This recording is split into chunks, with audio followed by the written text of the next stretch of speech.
আলাইকুম শিক্ষার্থী বন্ধুরা, আশা করি ভালো আছো।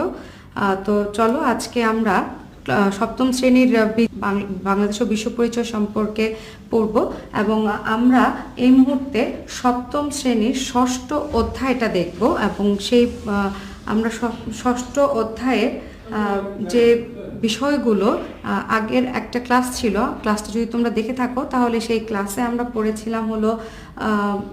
পড়েছিলাম নির্বাচন প্রক্রিয়া বা নির্বাচন পদ্ধতি কাকে বলে, এবং পড়েছিলাম যে স্থানীয় ও জাতীয় পর্যায়ে নির্বাচনগুলো কিভাবে হয়, উপনির্বাচন, গণভোট, প্রত্যক্ষ ভোট, পরোক্ষ ভোট, এই বিষয়গুলো সম্পর্কে আমরা পড়েছিলাম। কি মনে হয়েছে?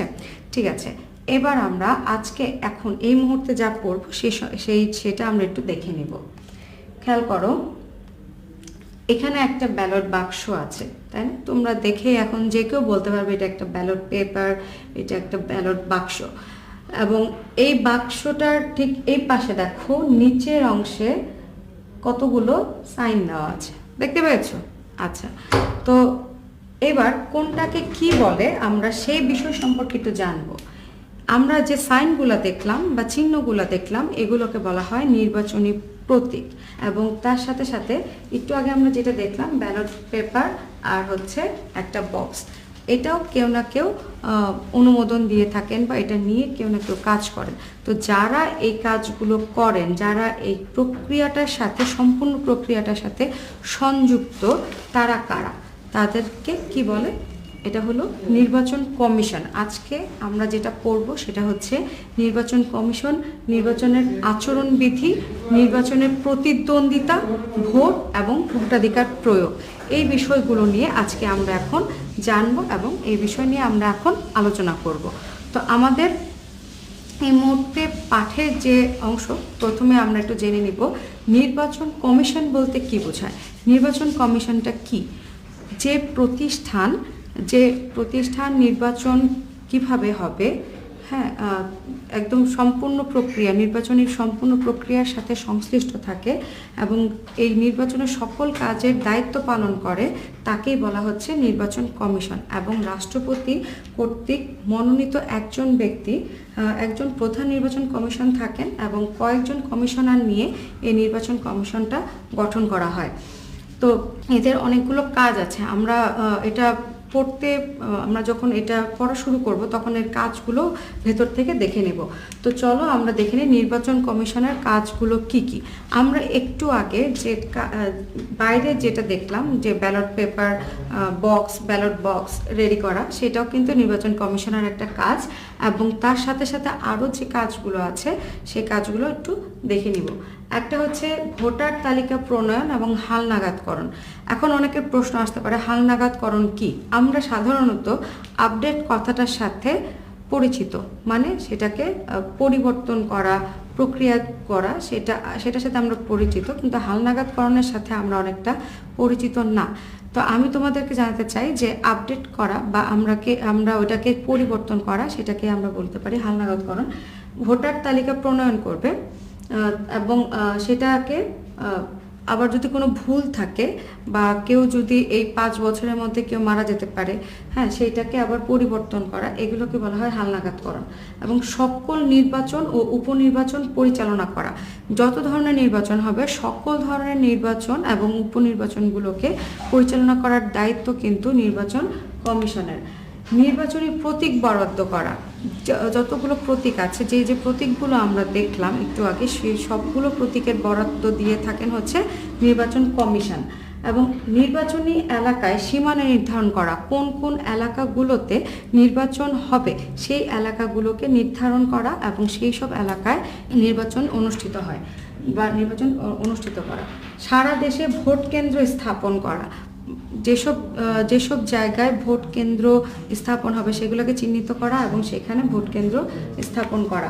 নির্বাচনী আচরণবিধি তৈরি, নির্বাচনের সময় তুমি কি কি কাজ করতে পারবে, মানে যারা প্রতিনিধি থাকেন বা যারা নির্বাচনে অংশগ্রহণ করবে তারা কি কি কাজ করবে সেইগুলোর একটা নীতিমালা তৈরি করেন, যেটাকে বলা হচ্ছে নির্বাচনের আচরণবিধি, এবং এই আচরণবিধিগুলো তারা তৈরি করেন।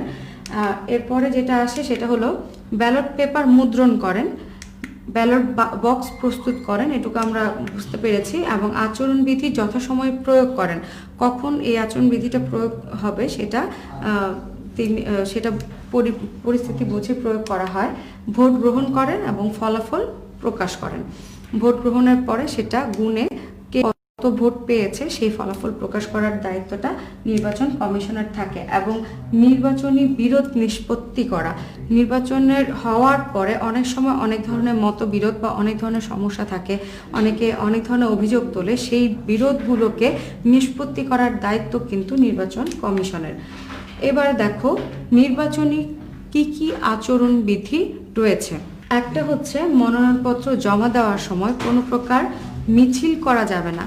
তুমি যখন মনোনয়নপত্রটা জমা দিতে যাবে তখন সেখানে কোনো প্রকার হই হুল্লোড় বা মিছিল করা যাবে না। দেয়াল বা অন্য কোথাও অন্য কিছু লেখা বা পোস্টার লাগানো যাবে না। দেখা যায় যে অনেক সময় দেয়ালের মধ্যে বিভিন্ন ধরনের পোস্টার লাগানো হয়ে থাকে, বা দেয়ালের মধ্যে অনেক কিছু, যিনি প্রার্থী হয়েছেন তার নামে অনেক ভালো ভালো কথা সেখানে লেখা হয়ে থাকে, তো সেইগুলো লেখা যাবে না। এবং কোনো রাস্তায় বা সড়কে জনসভা করা যাবে না। কোনো রাস্তায় বা সড়কে সেই নির্বাচনের আগে কোনো প্রকার জনসভায় অংশগ্রহণ করা যাবে না। জনসমাবেশ বা জনজামায়াত করা যাবে না। রশিতে পোস্টার প্ল্যাকার্ড ঝোলানো যাবে। রশিতে পোস্টার লাগানো বা প্ল্যাকার্ড লাগানো যাবে। প্রচারের জন্য কোনো গেট তৈরি বা আলোকসজ্জা করা যাবে না। আলোকসজ্জা করে জানানো যাবে না যে অমুক প্রার্থী এখানে আছেন, অমুক প্রার্থী দাঁড়িয়েছেন, এরকম কোনো চিহ্ন বা এরকম কোনো প্রচারণা চালানো যাবে না। মোটরসাইকেল বা কোনো যানবাহনে মিছিল করা যাবে না।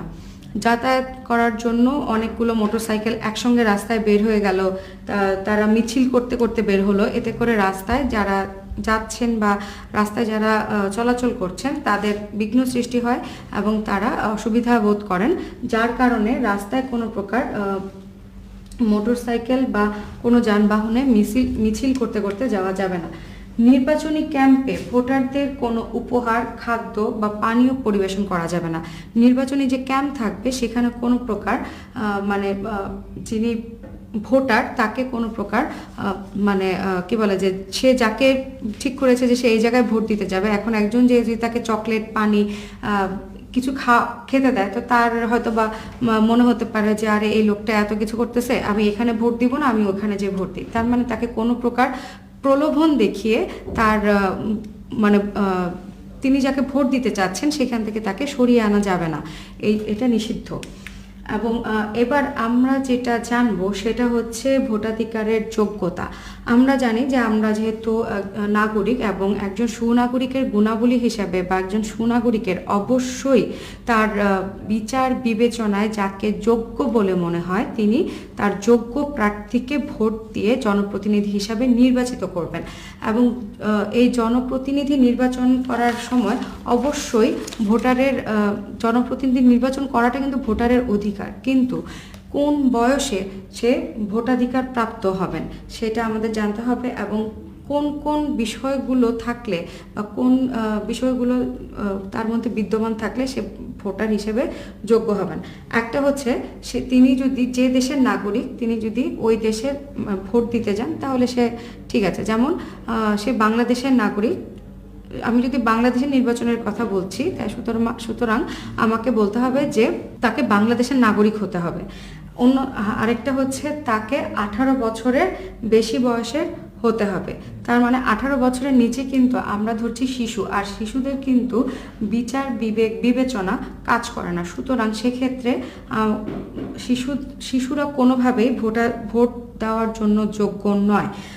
সংশ্লিষ্ট নির্বাচনী এলাকার বাসিন্দা হতে হবে। যেমন ধরো তুমি মোহাম্মদপুরে থাকো, এখন তুমি মিরপুরে এসে ভোট দিতে পারবে না, তুমি ওই এলাকাতেই ভোট দিবে। হ্যাঁ, এটা এমন যদি হয় যে তুমি একটা সময় মিরপুরে ভাড়া থাকতে কিন্তু তুমি মোহাম্মদপুরে চলে গেছো, তোমার ভোটার লিস্ট যখন করা হয়েছে তখন তোমার লিস্টটা করা হয়েছে মিরপুরে, সুতরাং তুমি কিন্তু মিরপুরেরই ভোটার হয়ে আছো। কিন্তু তুমি মোহাম্মদপুরে যেয়ে যদি ভোট দিতে যাও তাহলে কিন্তু সেখানে তোমার নাম পাবে না। সুতরাং সেটা হবে না। তুমি যে এলাকার লোক, তুমি সে এলাকায়, যে এলাকার বাসিন্দা, তুমি যে এলাকায় বাস করো সে এলাকায় তোমাকে ভোটটা প্রদান করতে হবে। অন্য আরেকটা হচ্ছে অপ্রকৃতস্থ, মানে আমরা যেটাকে বলি পাগল। হ্যাঁ, পাগল বা অপ্রকৃতস্থ নন, আদালত কর্তৃক দেউলিয়া ঘোষিত হন নাই এমন ব্যক্তি সেই নাগরিক অধিকারটি পাবে। সুতরাং এই কয়েকটা যদি যোগ্যতা থাকে সেক্ষেত্রে সে ভোট দেওয়ার জন্য যোগ্য। এবার আসবো ভোটদান পদ্ধতি। ভোটদান দুইটা পদ্ধতিতে হয়ে থাকে, প্রকাশ্য ভোটদান, আরেকটা হচ্ছে গোপনে ভোটদান। প্রকাশ্য ভোটদান কোনটা আর গোপনে ভোটদান কোনটা? প্রকাশ্য ভোটদান যেমন তোমার ক্লাসে যখন ক্যাপ্টেন নির্বাচিত হয় বা মনিটর নির্বাচিত হয় বা শ্রেণী নেতা যখন নির্বাচন করা হচ্ছে, তখন ধরে নিলাম যে একজন ছেলে একজন মেয়ে বা দুইজন ছেলে বা দুইজন মেয়ে এরকম দাঁড় করানো হলো। টিচার জানতে চাইলো, আমি একটা নাম দিলাম যে ক খ গ, এরকম যে ক এর পক্ষে কারা আছো। তো ক এর পক্ষে কারা আছো জিজ্ঞেস করার পর দেখা গেল যে একটা ক্লাসের আটজন ছেলে অথবা মেয়ে হাত তুললো। তার মানে এক জায়গায় লেখা হলো যে হ্যাঁ, ক এর পক্ষে 8 জন। খ এর পক্ষে কয়জন আছো? 10 জন। গ এর পক্ষে কয়জন আছো? 13 জন। হ্যাঁ, ঘ এর পক্ষে কয়জন আছো? 15 জন। তাহলে সর্বোচ্চ ভোটটা কার পড়লো? ঘয়ের।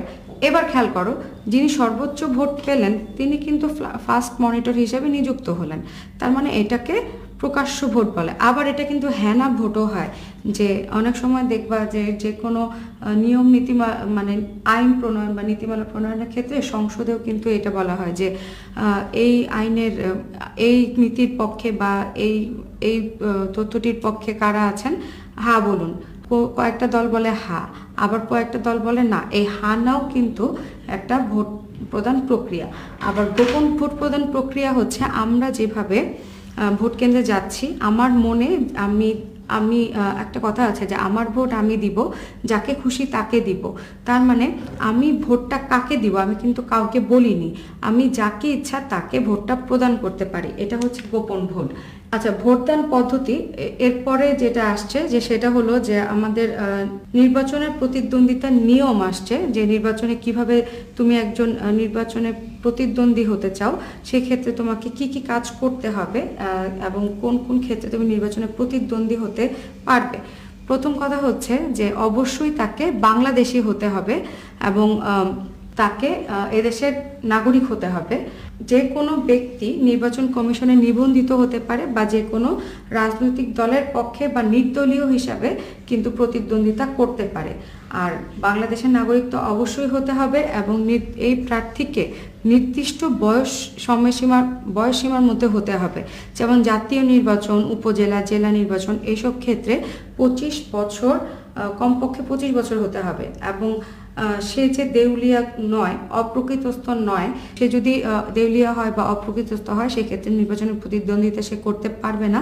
কিন্তু যদি না হন তাহলে অবশ্যই সে নির্বাচনের প্রতিদ্বন্দ্বিতা করতে পারছে।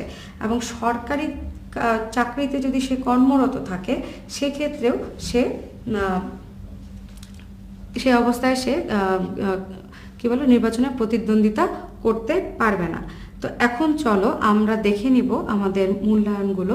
এবং মূল্যায়ন আমরা এতক্ষণ যা যা পড়লাম সেই পড়ার উপরে আমরা কতগুলো মূল্যায়নের ছোট ছোট প্রশ্ন রেখেছি, সেই প্রশ্নগুলো তোমরা খাতায় তুলে নিবে। তো প্রশ্নগুলো দেখি। একটা হচ্ছে নির্বাচন কমিশন কি, দুইটা হচ্ছে নির্বাচন কমিশনের মেয়াদকাল কত দিনের, 3 নম্বর হচ্ছে নির্বাচন পদ্ধতি কত প্রকার, 4 নম্বর হচ্ছে নির্বাচনী এলাকা বলতে কি বোঝো, 5 নম্বর হচ্ছে নির্বাচন কমিশনের অন্যতম কাজ কি, 6 নম্বর হচ্ছে কত বছর বয়স হলে ভোট দিতে পারে।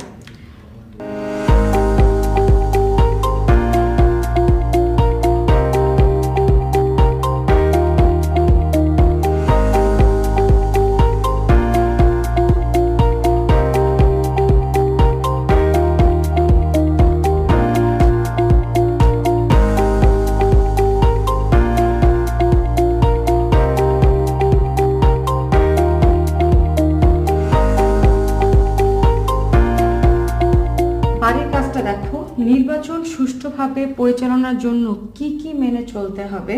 2 নম্বর হচ্ছে নির্বাচনের প্রতিদ্বন্দ্বিতার নিয়মগুলা লিখবা।